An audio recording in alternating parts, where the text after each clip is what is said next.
Welcome back to the Pro Sports Podcasters. My name is Contender Nft. I'm the lead MMA analyst for the Pro Sports Podcasters. And today I want to talk about the value of the Contender Series UFC Strike NFTs.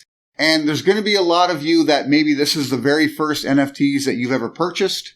You're going to be wondering, what are they worth? Which one should I hold on to? Which one should I sell right away? What's a fair price to ask for some of these? So I'm going to answer some of those questions in this particular video. And what I've done is, instead of going over every single NFT individually, because there's 25 of them in the Contender series, what I'm going to do is just break them up into 1-star through 4-star categories. Each star level has got a variance of how much you should actually be desiring as far as return if you intend on selling them, right? As well as whether or not you should be holding on to them or getting rid of them as soon as possible. And this is just my opinion. I'm not telling you guys you have to do this, but I'm at least giving you a baseline and idea for what they could be worth when the market opens. And hopefully you don't get taken and list something too low and have someone just swoop in and snatch it off you. So it's good to have at least some kind of knowledge as to what these are worth. I'll get right into it.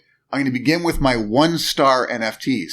And what happens here is that the reason I'm giving them a single star is for 3 different categories. There's 3 different things that factor into the 1-star NFT. And the first of which is name recognition. It's how well these fighters are known. The casual fan probably will not recognize any of these fighters. They really won't. If you're a diehard fan, you're an MMA junkie like myself, then sure, you're going to recognize all of them. But the average fan who tunes in to see really the main event and maybe one of the up-and-coming stars that gets a lot of talk isn't going to know who they are. So that factors in right away because people aren't going to buy what they don't know. That's the first thing. Secondly, the majority of these fighters are kind of on the downslide. Okay, these are fighters who have maybe peaked in their careers or have reached a point where the step up has become too difficult and they've now kind of cemented themselves as maybe a gatekeeper for others to get into the upper echelon. So I don't see them having future championship title opportunities, and you're not going to see any of them on main events. They'll be lucky if they get a co-main, maybe, depending on who they're fighting. Could be someone on the come up. But right now, they're kind of on the downslide in their careers. I want to stress that this is the current situation. Fighters can turn it around. Charles Oliveira is a great example of that. So just because they're not maybe doing their best right now doesn't mean they won't in the future. And the last thing that factors in is just the NFT itself. Who's involved in the NFT, right? You got your highlight, but who's the highlight against? That factors in as well, right? Because if it's against someone that, again, people don't recognize, that's not going to help your case either. So that's why I've got them in the single star category. And as far as value goes, I would put these below $50.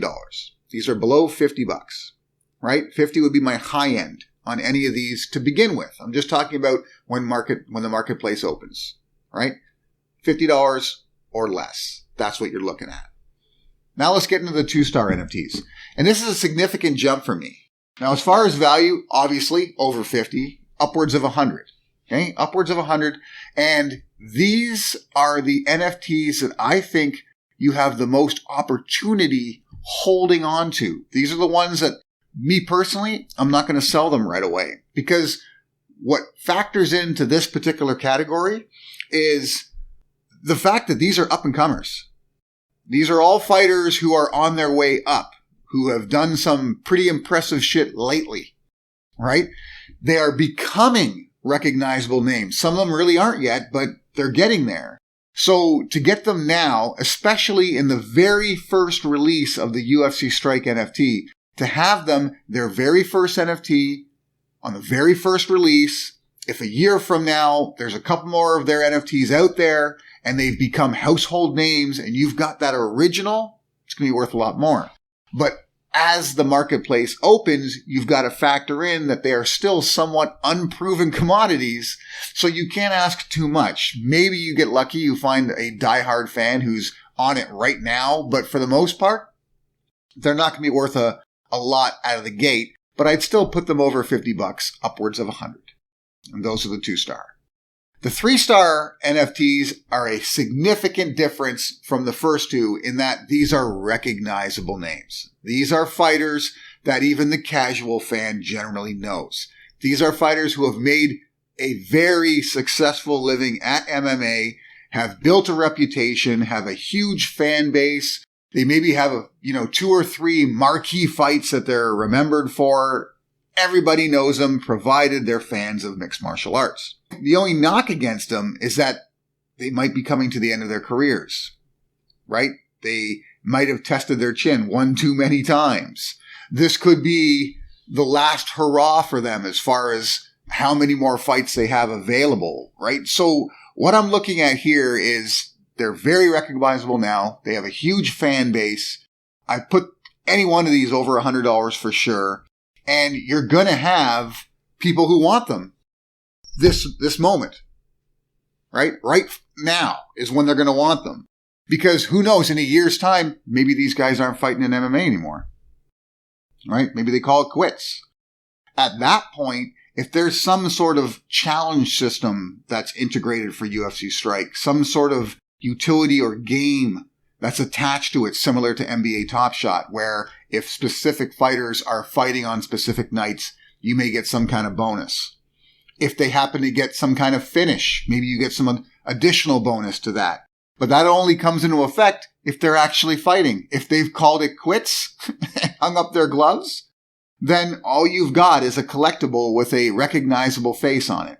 At that point, I think the value just sort of tops out, maybe even dips. So these are the particular NFTs that if I'm looking to turn a profit on them, and I don't want to take too much unnecessary risk, I'd be selling quickly. They're the ones I'd be asking a decent amount of money for up front. Who knows how long it takes for them to sell, but when they do, I feel pretty confident about it. Again, this is just my opinion. You do not have to take my advice as gospel, but I just see them as long-term investments. Maybe not. Maybe not. And then you get into the 4-star NFTs. And these are the NFTs that are just blue chips, right? This is your blue chip stock by far. They're superstars. They're very active right now. They have significance currently and maybe even more significance within a short period of time. Before 2022 is over, they may even be more important than they are now. So these are your money NFTs. If there is some kind of a utility game component, they're probably going to win for you every time they step out and give it their all in the octagon. So these are the ones that are worth significant value from day one and probably more even later. So when you want to cash in, or if you even want to cash in and just watch them gain value, that's up to you. But I would put these over $200 for sure. Over $200. I would not even consider taking anything less than that. Even though these are Contender Series, you have to remember it's a limited edition Contender Series. It's the very first Contender Series, right? They're limited to 23,970, I believe is the number, if I remember correctly. And that's it. That's it. And these are bona fide stars. So don't just give them away when the marketplace opens.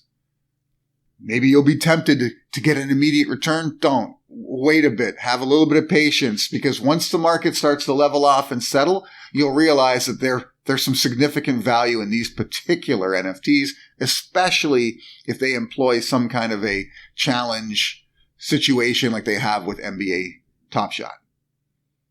So hang on to those. And if somebody tends to list them really low, snatch up a few additional for yourselves, because they're the ones you're going to want for sure.